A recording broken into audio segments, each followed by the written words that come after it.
जय हिंद। आज 31 दिसंबर 1999 को कार्यवाहक राष्ट्रपति के रूप में व्लादिमीर पुतिन शपथ लेता है और यहीं से व्लादिमीर पुतिन की सत्ताधारी लाइफ की शुरुआत होती है।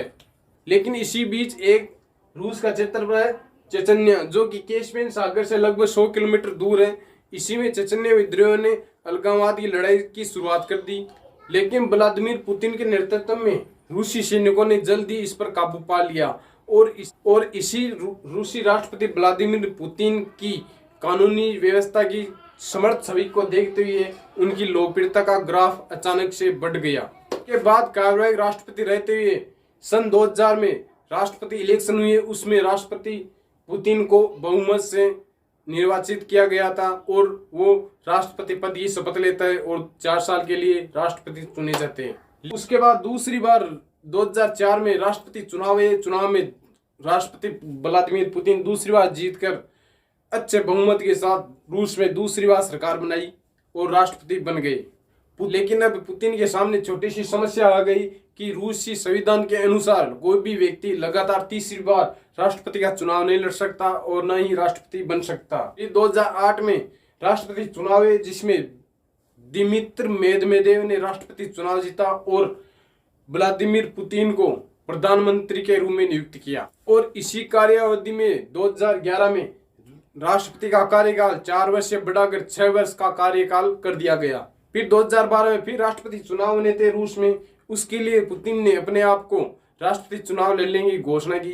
2012 में राष्ट्रपति का चुनाव जीतकर रूस के राष्ट्रपति के रूप में तीसरी बार राष्ट्रपति पद की शपथ ली और 2018 तक पूरा 6 वर्ष का कार्यकाल भी पूरा किया। उसके बाद 2012 में राष्ट्रपति बनने के बाद 6 जून 2013 को राष्ट्रपति पुतिन और उसकी पत्नी ल्यूडमिला ने शादी टूटने की घोषणा कर दी और दोनों अलग हो गए।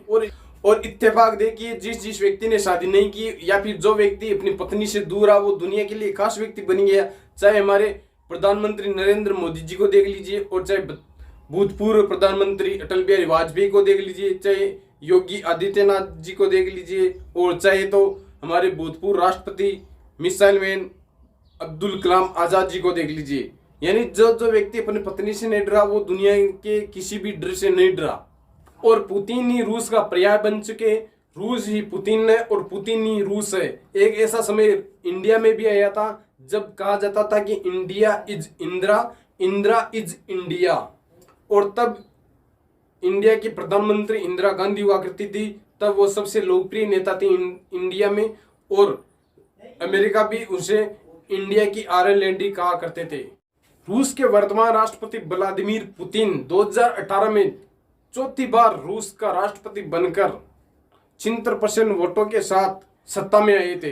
वो वर्तमान में 2024 तक 6 वर्ष का कार्यकाल की पूर्ति कर रहे हैं। 5 अप्रैल 2021 को हस्ताक्षर कर कानूनी रूप दे दिया। यह कानून बनने के बाद रूस में लगातार 2 बार से अधिक राष्ट्रपति न बनने की बाध्यता समाप्त हो जाएगी और राष्ट्रपति पुतिन 2036 तक राष्ट्रपति बने रह सकते हैं। यानी कि वो 86 वर्ष तक राष्ट्रपति पद संभाल सकते हैं। इस प्रकार हम कह सकते हैं कि रूस ही पुतिन है और पुतिन ही रूस है। वर्तमान में पुतिन रूस का पर्यायवाची बन चुका है।